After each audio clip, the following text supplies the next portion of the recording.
are back, folks, here on the Michigan Insider on Sports Talk 1050 WTKA, online at WTKA.com. We're live here inside the Suburban Chevrolet Make the Choice studios. Folks, if you have home improvement needs, there's one place to go. I vouch for Dexter Builders. They do great work, great people. They're local. They do an unbelievable job. Unbelievable job. You know, you don't look outside of Washington County for someone to come in and do your home and take care of your home improvement needs, because the best around is right here in Washington County.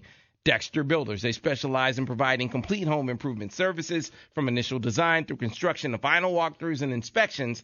They can handle the whole job or any part of the job.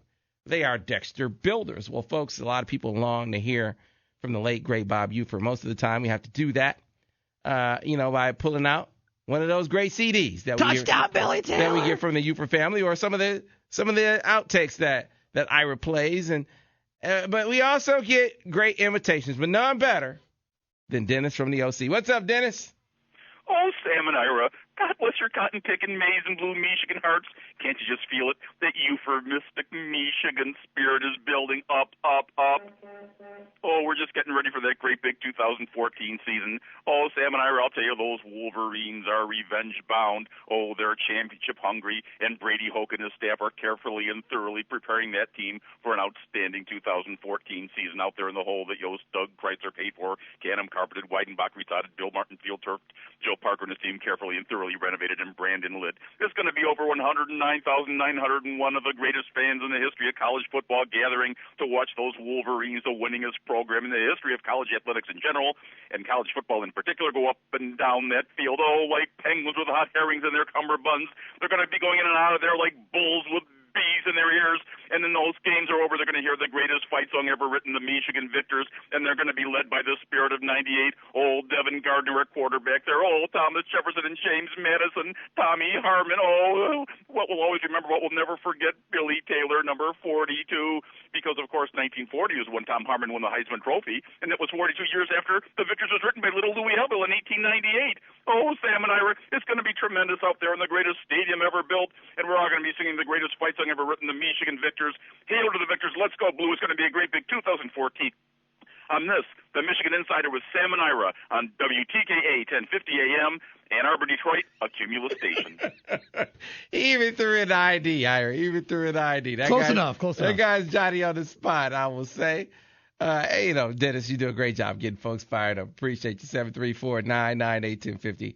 Tweet us at Michigan Insider. Email us at studio@WTK.com.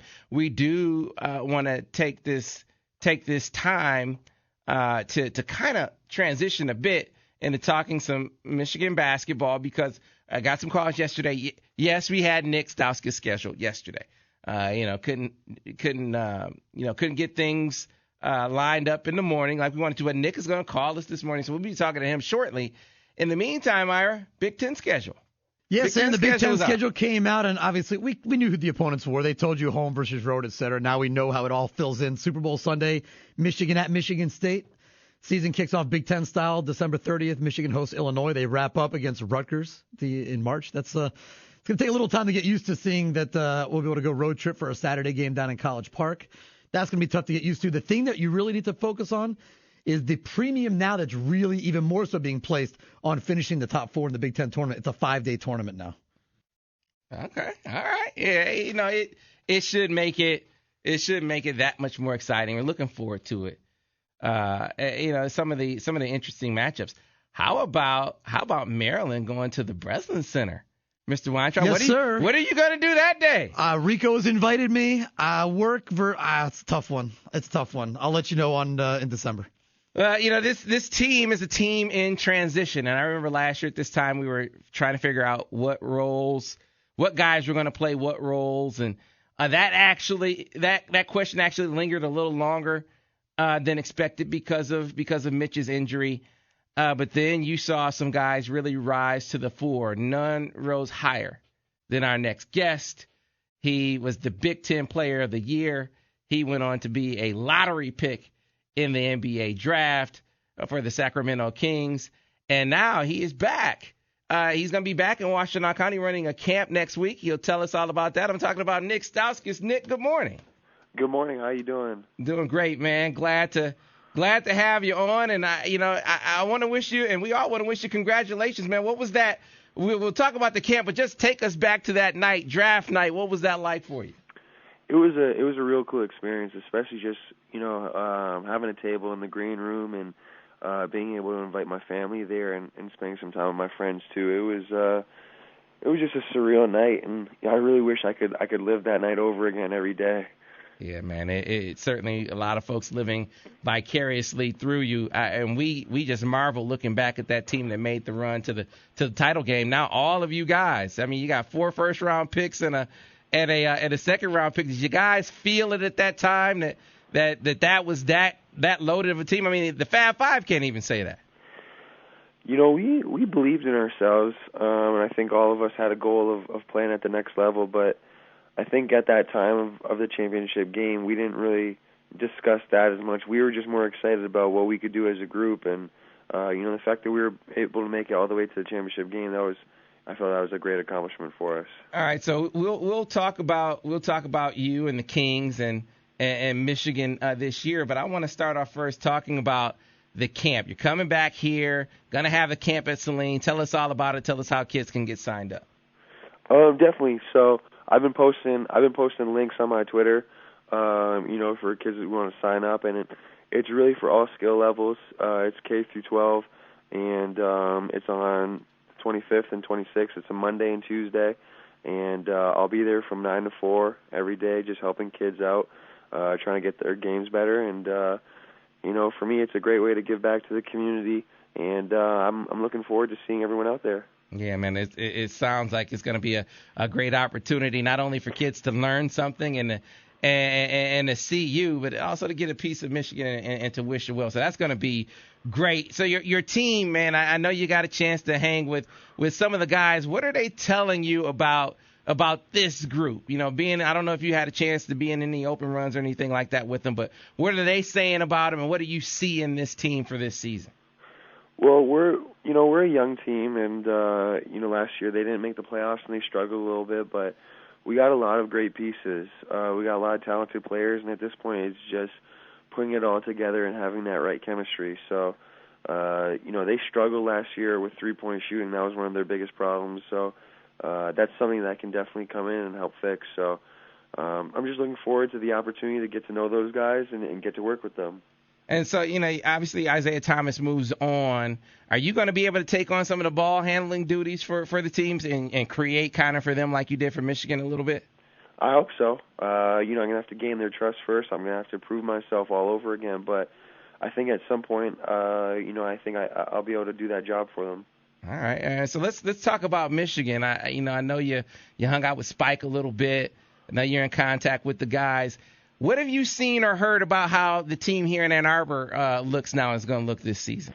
I've been following them really closely, and just all their scores and the highlights from Italy, and they've had 3 blowout wins at this point, and guys are playing really well. So I'm just excited for them. I think every year once there's guys that leave, whether it's to the NBA or graduate, there always becomes the question, who's going to take over and who's going to step up and take that leadership role. So I'm really excited to see that, once they start playing some top-level teams, in Division I, I'm excited to see how they respond and who steps up. Yeah, kind of take us back to your transition as into being the guy, because trying to figure out what it's going to be like probably for Karis this year. What was the toughest part, and what was the turning point, if you will, for you, and going from being a guy who was more of a support guy to now you're the guy that the team is looking to make the plays?